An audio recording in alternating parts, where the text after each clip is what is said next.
সবাইকে বলছি, তোমরা এক আত্মা হয়ে যাও। কেউ কারোর উপরে কোনো আক্রোশ রাখবে না, কেউ কারোর উপরে কোনো আঘাত চিন্তা করবে না।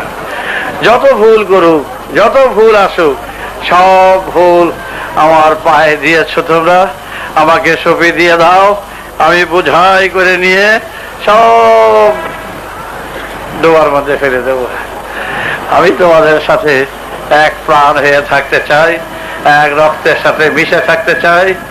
আমি তোমাদের চেয়ে আলাদা নই, আমি তোমাদের সাথে অর্থের সম্পর্কে নয়, কোনো অর্থের সম্পর্কে তোমাদের ভালোবাসি না। তোমরা আমার প্রাণের স্পর্শের সাথে যুক্ত থাকো, স্নেহে যুক্ত থাকো। তুমি তোমাদের মা হয়ে আমি কথা বলছি, বাবা হয়ে কথা বলছি, তাই আর আমার কাছে কোনো বক্তব্য নাই। আমি তোমাদের প্রাণের সঙ্গে যুক্ত হয়ে আমি সবাইকে এক প্রাণ করতে চাই। চলো আমরা সবাই